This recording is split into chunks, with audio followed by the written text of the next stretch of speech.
Emergency Broadcast 4. This is a Wild Radio emergency broadcasting service. Make your food stocks last. Ration your supply because it may have to last for 14 days or more. If you have fresh food in the house, use this first to avoid wasting it. Food in tins will keep. If you live in an area where a spore warning has been given, stay in your homes until you are told it is safe to come out. When the immediate danger has passed, the sirens will sound a steady note. The all clear message will also be given on this wavelength. If you leave your shelter to go to the lavatory or replenish food or water supplies, do not remain outside for a minute longer than necessary. We shall repeat this broadcast indefinitely until further notice. Stay tuned to this wavelength, but switch your radios off now to save your batteries until we come on the air again. That is the end of this broadcast. What she tastes of is in excess. Till she leave you hanging on your last breath.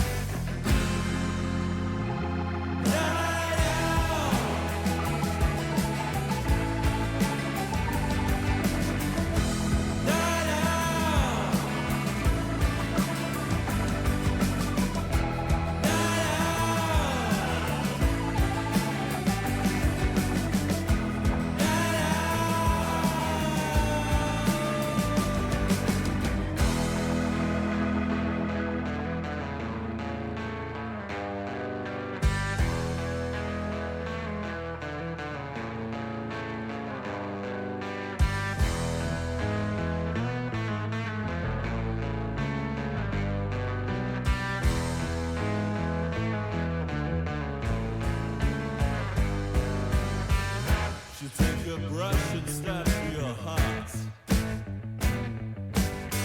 Do you even understand her art? You're in no doubt, so just don't speak. I'll be adamant if you're my banshee.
You to take that diplomat flight.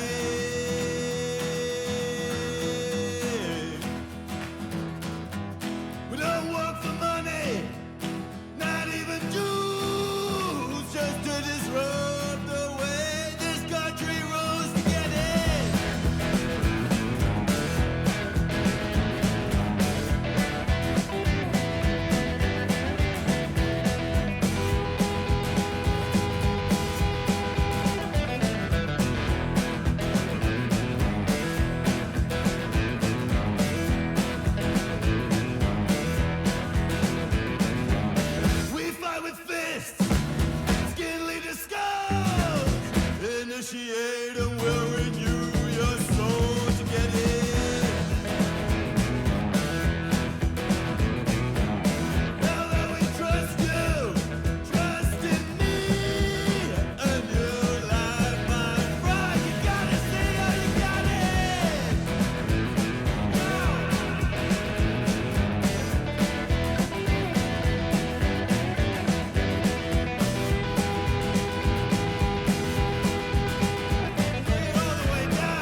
Broadcast 3. This is the Wild Radio Emergency Broadcasting Service.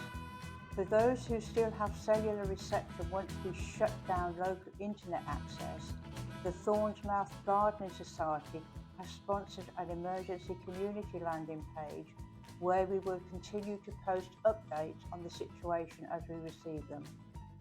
For website access, simply scan one of the many Thornsmouth Gardening Society QR codes posted around the town. We shall repeat this broadcast indefinitely until further notice. Stay tuned to this wavelength, but switch your radios off now to save your batteries until we come on the air again. That is the end of this broadcast.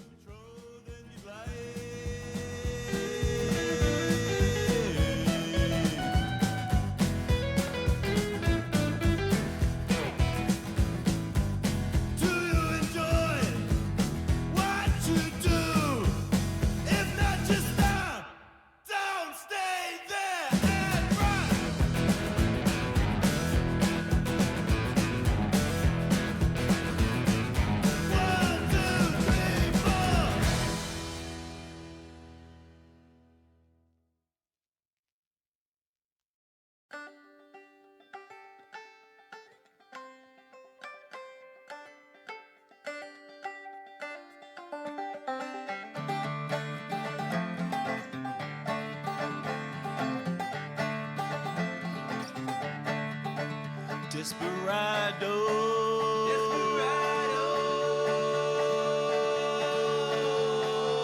With a line from the bathroom floor.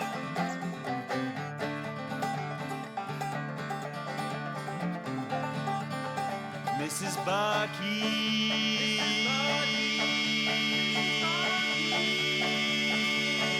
Why won't you be my broad?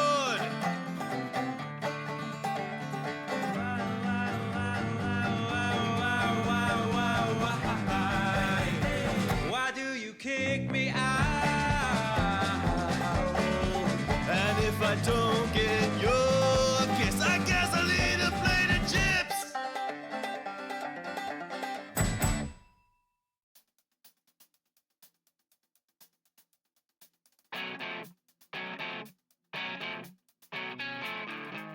Hey gang, I just need to grab something, one more song, and then we'll get started.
To avoid the inevitable.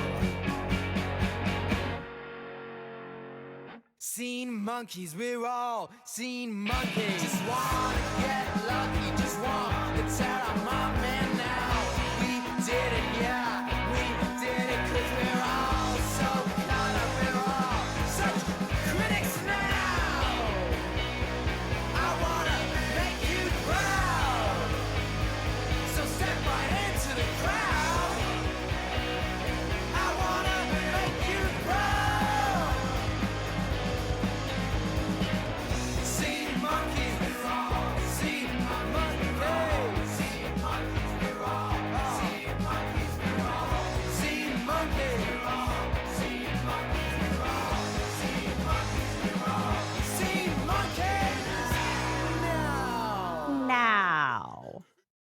I love that song. Hello, everybody. Welcome to the stream. It is a good song, isn't it? It's a jam. I like it a lot. I haven't heard it in a while. And I saw it on the list. Hello, everybody. Grabbed one of my weird little coffees. Gave my dog a weird little thing to eat. And now I'm ready. Hello. It's been a hot minute since we've looked at art and clips. We have so many clips to look at.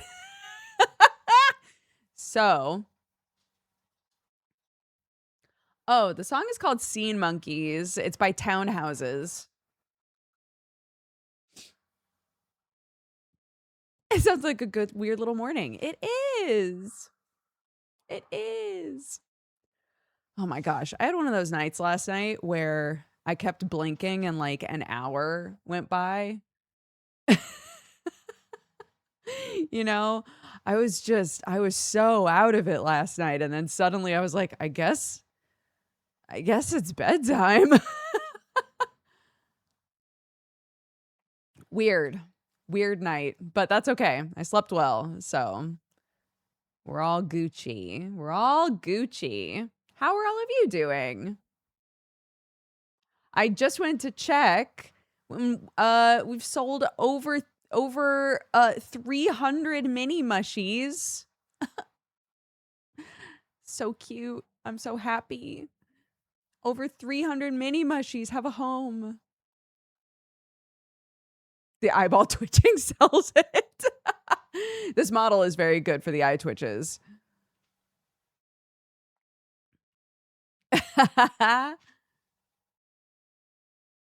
So many.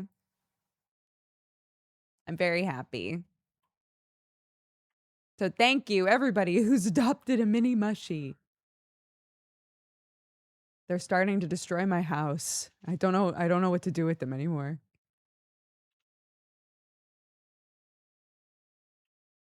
I had a dream about Boone. Oh my God. Maybe your dream was trying to tell you that Boone was supposed to be our guest on Geek Enders today, but things got a little fucky, and now he's not going to be on Geek Enders today. He's going to be on Geek Enders in 2 weeks.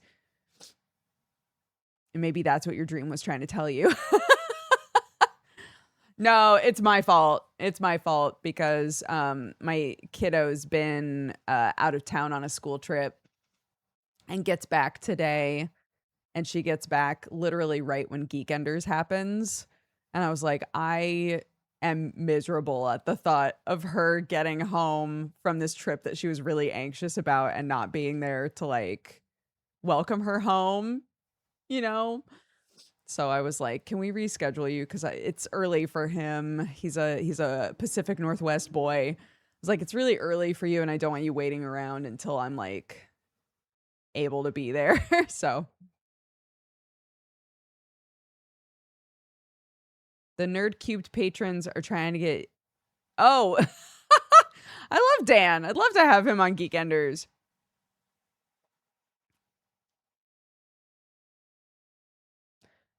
Don't worry, Krender's on the list. He's on the schedule, okay?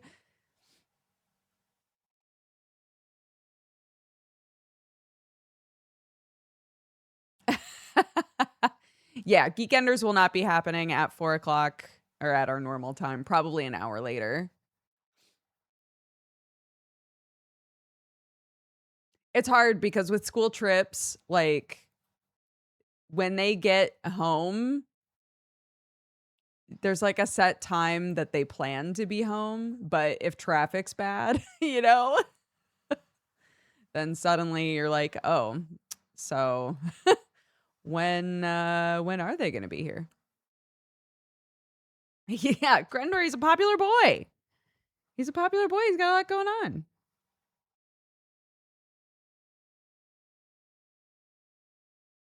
Don't miss out on free UK delivery. That's okay. Thanks for the email, though. One day we'll get Sam on here. One day we'll get Sam on here. Anywho, would you guys like to look at some fan art with me? We have some lovely things to peep. Some lovely things to peep. Hold on, let me make sure that the window capture is working because it was being a silly Billy. Ba, ba, ba, da, da, da. It's being a silly Billy again. Look. That's not fan art. That's not fan art. What is that? What is that?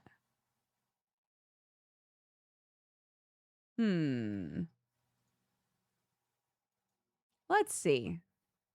What's the problem here? Maybe. Oh, I don't want to, but maybe we just got to do screen cap.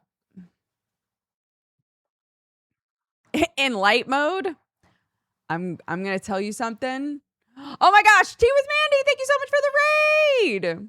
I'm about to tell, I'm so sorry to all of the raiders. Welcome. I hope you're having an amazing day. I'm about to reveal something horrifying, okay?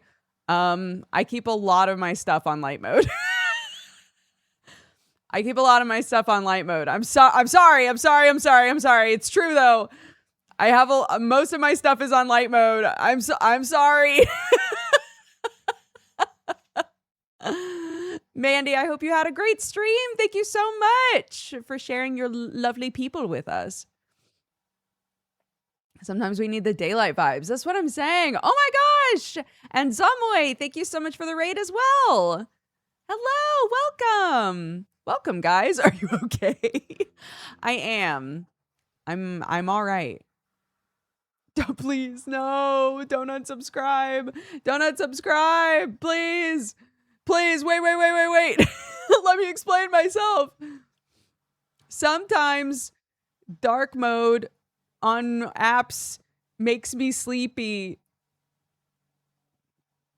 I think that's understandable. I think light mode helps me stay alert and right? It's hard to fall asleep when you're being flashbanged by every single screen you look at. Oh my God, what is happening? Daisy, thank you so much for the raid. Oh my goodness. What is all this love? All this love from such beautiful people. Thank you. Welcome, guys. Hi, Daisy. Thank you, everybody. Welcome. Okay, well, hold on. Hi, I'm Dodger. Every Friday or every other-ish Friday, we try to look at fan art and watch a bunch of clips and just like hang before we do Geekenders. So that's what we're doing today. Thank you so much, guys. I hope you all had good streams. Thank you for the raids. Welcome, everyone. I'm sorry. Yeah, also my eyes are twitching. I love seeing all your farm life pics, by the way. I'm living through you. Thank you. I posted a thing on Instagram for the first time in forever. And I was like, I would love to keep posting farm stuff on there. I gotta keep posting farm stuff on there. Thank you. Yes, I've got a mini mushy plushie in a makeshift campaign right now. We've found 300 loving homes for mini mushies. She's cute. She's got a little sign, a little reversible sign. And one sign says everything is awful, and the other side says you're doing great. So, you know, she can match your vibe. Yes, I know. Yeah, we are very we're very lucky. Very, very lucky to have our little farm. I should share more pictures. My the old chicken coop is getting overgrown with vines, and I kind of just want to leave it. I'm like, if I just let it go, will it get devoured in vines? Because that might be sick. You know, that might be sick. Just be careful. Yeah, that's the issue, right? Is I don't want to post a picture and have somebody be like, aha, now I know exactly where you live. I'm like, no, wait. It is Tappa Tappa Dukes. Nah, I'm hacking. I'm hacking. All right. We were trying to figure out how to for some reason every way that I was trying to capture this browser window was not working. So we might have to just capture the whole screen. Hold on.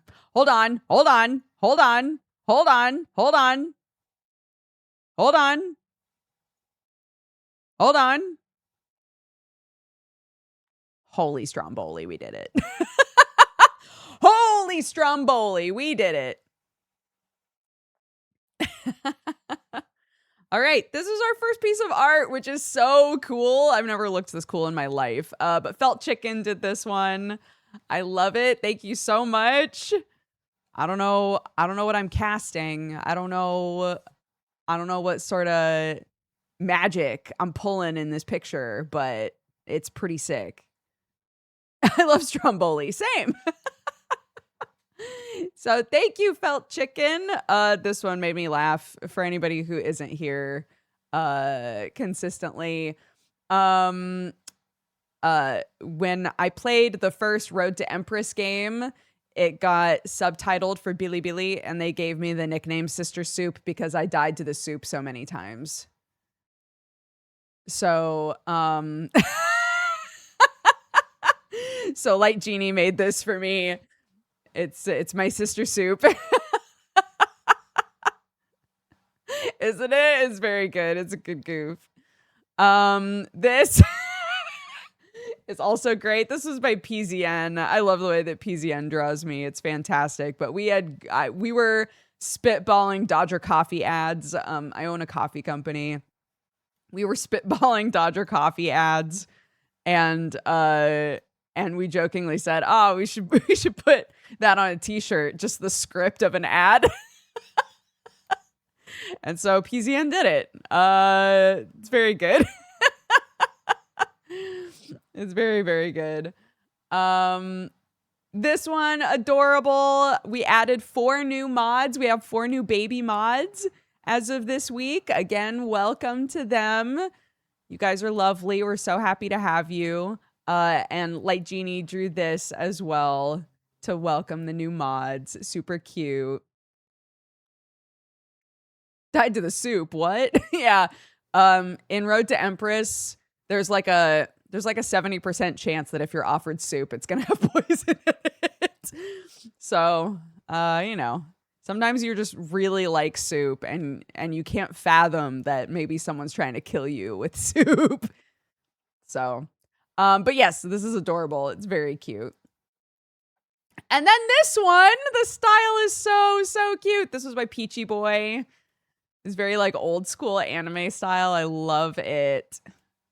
Adorable. I know, isn't it? So cute. Oh my god. Oh my god. Oh my goodness.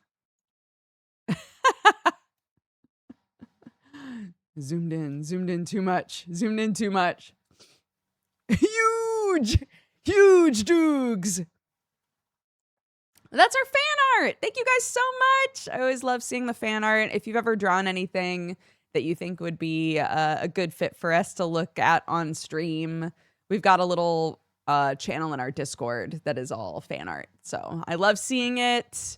I love it. I love it. And I, of course, appreciate all of the time that you guys spend. But now we've got clips. Oh my god, we haven't watched clips since Vintage Story. That's insane. That's wild. So we've got quite a few. We've got quite a few to look at. The art's always great. It's true. Hold up one sec, because I think these are getting cut off a little bit. Yeah. Yeah, there we go. There we go. Okay. This is a Gmart clip. This is a Gmart clip.